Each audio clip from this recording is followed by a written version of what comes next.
नमस्कार दोस्तों, स्वागत है आपका बिहार सुप्रभात न्यूज चैनल में। आज है तारीख 9 जून 2024, दिन रविवार। तो चलिए देखते हैं आज के बिहार की ताजा खबरें। इससे पहले हमें कमेंट में जरूर बताएं कि आप न्यूज को किस जिले या शहर से देख रहे हैं, और अगर आपको न्यूज पसंद आए तो वीडियो को लाइक और चैनल को सब्सक्राइब जरूर करें। बिहार के 10 जिलों में तेज आंधी बारिश के आसार, मौसम विभाग का अलर्ट हुआ जारी। गर्मी के बीच राहत की खबर सामने आ रही है। मौसम विभाग के मुताबिक बिहार के उत्तरी भाग के 10 जिलों में तेज आंधी के साथ बारिश के आसार हैं। किसानों और नाविकों को खुले में जाने से बचने की सलाह दी गई है। वहीं इस बारिश से लोगों को थोड़ी राहत मिलने की उम्मीद है। पूर्णिया, कटिहार, अररिया, किशनगंज, मधेपुरा जिला, सुपौल, अररिया, खगड़िया और बेगूसराय में बारिश के आसार हैं। राजधानी पटना में इस सीजन का सर्वाधिक अधिकतम तापमान दर्ज किया गया है। वहीं 43.8 डिग्री सेल्सियस के साथ डेहरी में प्रदेश का सर्वाधिक अधिकतम तापमान दर्ज किया गया। शनिवार को राजधानी व आसपास इलाकों में गर्म हवा के प्रभाव से लोगों को बुरा हाल रहा। जय हो बिहार के लाला, आग से बचाने के लिए लोगों ने धक्का देकर पटरी पर चला दी ट्रेन। जी हां दोस्तों, बिहार के लखीसराय जिले के किऊल जंक्शन रेलवे स्टेशन पर ट्रेन के डिब्बों को आग से बचाने के लिए एकता की मिसाल देखने को मिली। लोगों ने मिलकर ट्रेन को धक्का देकर पटरी पर चला दिया। इससे ट्रेन की कई बोगियां आग की चपेट में आने से बच गई। अब उसका वीडियो सोशल मीडिया पर वायरल हो गया है। लोग बिहार के लोगों की हिम्मत और एकता की तारीफ कर रहे हैं। दरअसल किऊल स्टेशन पर गुरुवार शाम में पटना ट्रेन में आग लग गई थी। आग लगने से इंजन और 2 बोगियां जलने लगी थी। लपटें अन्य डिब्बों को चपेट में ना लें, इसके लिए कर्मचारियों ने ट्रेन के बाकी हिस्से को आग वाले डिब्बों में अलग कर दिया। इसके बाद स्टेशन पर मौजूद यात्री और अन्य लोग एकजुट हुए और ट्रेन को धक्का देकर चलाया एवं सुरक्षित जगह पहुंचा दिया। सोशल मीडिया पर वायरल हुई वीडियो में बड़ी संख्या में लोग मेमू ट्रेन को धक्का देकर चलाते हुए नजर आ रहे हैं।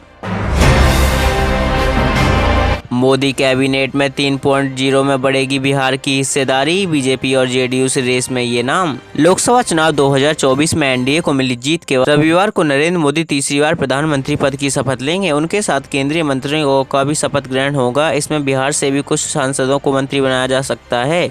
इस बार भारतीय जनता पार्टी के अलावा एनडीए के घटक दल जनता दल, यूनाइटेड, लोजपा, रामविलास और हिंदुस्तान आवाम मोर्चा से भी मंत्री बनाए जाएंगे। राजनीतिक गलियारे में चल रही खबरों के अनुसार बिहार में अगले साल विधानसभा चुनाव होने हैं, इसलिए बिहार में कैबिनेट में 3.0 को अधिक तवज्जो मिलना तय है। बीजेपी और जेडीयू एनडीए के अन्य घटक दलों से बिहार से आधा दर्जन से अधिक मंत्री बनाए जा सकते हैं। पीएम मोदी के शपथ ग्रहण में शामिल होंगे ये 7 सितारे, देख लीजिए आज।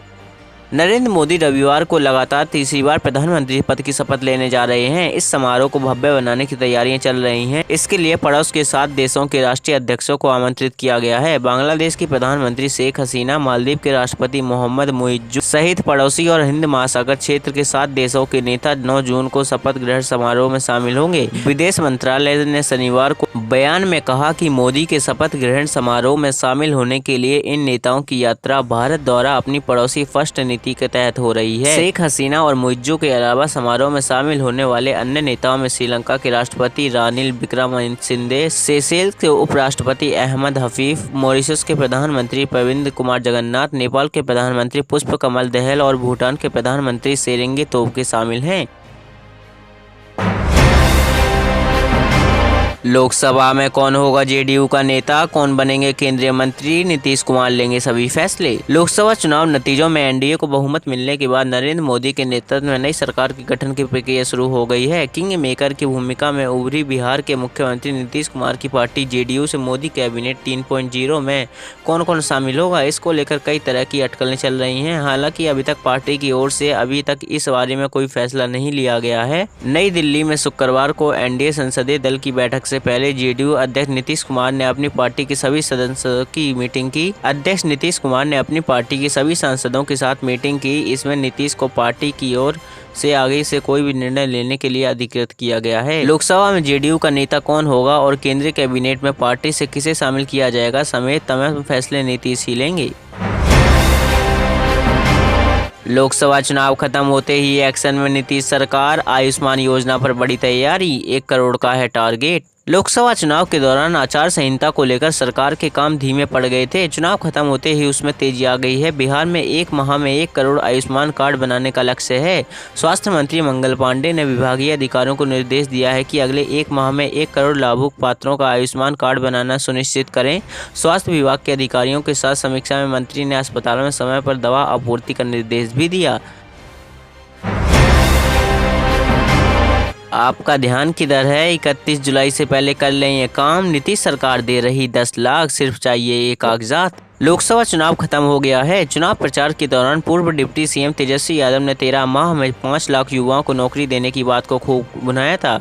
अब सूबे की नीतीश सरकार भी नौकरी और रोजगार की ओर विशेष ध्यान देने जा रही है। यह बात सूबे की नीतीश सरकार को समझ में आ गया है कि रोजगार और नौकरी हमेशा से बड़ा मुद्दा रहा है। शायद इसी सोच के तहत सरकार ने विभिन्न विभागों में रिक्त पदों की समीक्षा करने के साथ ही उसे भरने का ठोस निर्णय लेने जा रही है। योजना के लाभ के लिए आवेदक 1 जुलाई से लेकर 31 जुलाई तक ऑनलाइन आवेदन कर सकते हैं। चयनित विद्यार्थियों को सरकार 10 लाख रुपए व्यवसाय करने के लिए देगी।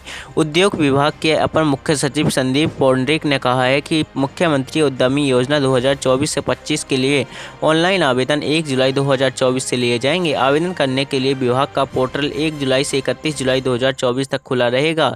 इस योजना का लाभ लेने के लिए जरूरी कागजात अपलोड करना होगा।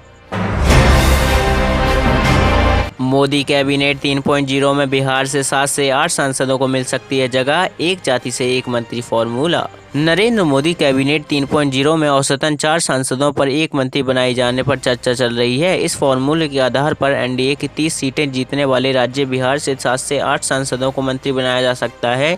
सूत्रों के मुताबिक बीजेपी, जेडीयू, लोजपा, रामविलास और एचएएम से कैबिनेट में शामिल किए जाने वाले सांसदों को लेकर गहन मंथन चल रहा है। इसमें जातिगत समीकरणों को खास तौर पर ध्यान रखा जाएगा। बताया जा रहा है कि आगामी बिहार विधानसभा चुनाव को देखते हुए बिहार से एक जाति से एक केंद्रीय मंत्री बनाया जाएगा।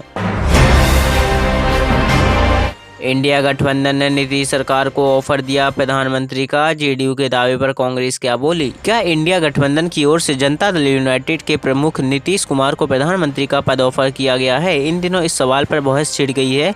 दरअसल जेडीयू नेता केसी त्यागी ने दावा किया था कि नीतीश को इंडिया गठबंधन की ओर से पीएम पद की पेशकश की। अब कांग्रेस की ओर से इसका जवाब दिया गया है। शनिवार को कांग्रेस कार्य समिति की बैठक के बाद कांग्रेस महासचिव केसी वेणुगोपाल ने बयान दिया। उन्होंने कहा, हमारे पास कोई ऐसी जानकारी नहीं है।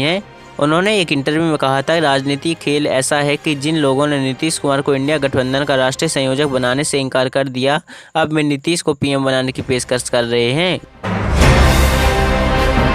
एग्जिट पोल का मामला पहुंचा सुप्रीम कोर्ट। शेयर बाजार में गिरावट को लेकर जांच की मांग। लोकसभा 2024 के चुनावों की मतगणना के लिए 4 जून को शेयर बाजार में अचानक गिरावट आई थी। इससे निवेशकों को भारी नुकसान हुआ था। इसे लेकर अब सुप्रीम कोर्ट याचिका दायर की गई है। इसमें मामले पर विस्तृत रिपोर्ट दाखिल करने का केंद्र सरकार और भारतीय प्रतिभूति विनिमय बोर्ड को निर्देश देने की मांग की गई है। वकील विशाल तिवारी ने यह याचिका दायर की है।